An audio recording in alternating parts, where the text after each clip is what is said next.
बीडमध्ये सध्या एक चर्चा जोरात चालू आहे। चष्मा कोणाचा तर ताकद कोणाची। धनंजय मुंडे म्हणाले, परळीचा चष्मेवाला जास्तच आवडलाय वाटतं तर घेऊन जा, पण तो चष्मा तुलाच राहू दे। म्हणजेच हा चष्म्याचा नाही तर ताकदीचा आणि पाडापाडीचा खेळ आहे। ओबीसी महाएल्गार सभेमध्ये मुंडेंनी जरांगेंना थेट टोला मारला आणि दुसऱ्याच दिवशी मनोज जरांगे पाटलांनी चष्मा लावून घोड्यावर बसलेले दिसले। पण खरा मुद्दा चष्म्याचा नाही तर इथे आहे बीडचा खरा किंगमेकर कोण। विधानसभेच्या आधी जरांगे पाटलांनी स्पष्ट इशारा दिला होता, धनंजय मुंडेंना पाडणार। पण परळी विधानसभा मतदारसंघातून धनंजय मुंडे तब्बल पुन्हा एकदा 1,40,000 मतांच्या लीडनं निवडून आले। ते म्हणाले, तो मला पाडितो म्हणाला, पण आलो ना लीडनं जिंकून।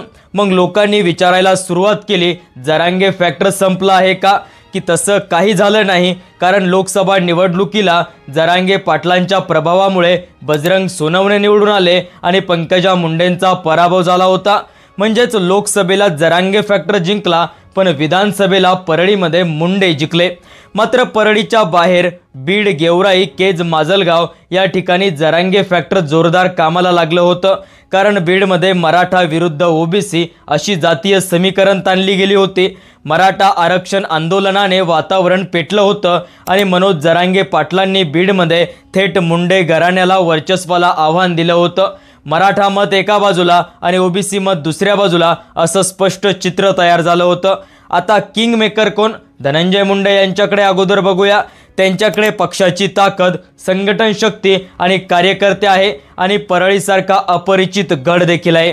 तर दुसरीकडे मनोज जरांगे पाटील, त्यांच्याकडे ना पक्ष आहे ना संघटना आहे, तरी देखील मराठा समाजाची जनशक्ती, आंदोलन आणि बीडमधील राजकारण बदलायची ताकद त्यांच्याकडे आहे।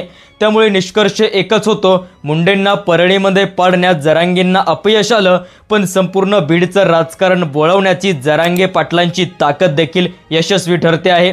म्हणजे सत्ता एकाच्या हातात आणि जनशक्ती दुसऱ्याच्या हातात। म्हणूनच खरा प्रश्न अजूनही उरतो, बीडचा किंगमेकर कोण? मुंडेंची संघटन शक्ती की जरांगेची जनशक्ती? तुमचं मत कमेंटमध्ये नक्की लिहा आणि अशाच राजकीय विश्लेषणांसाठी समाधान नवले पाटील या यूट्यूब चॅनलला सबस्क्राईब करा। धन्यवाद। जय महाराष्ट्र।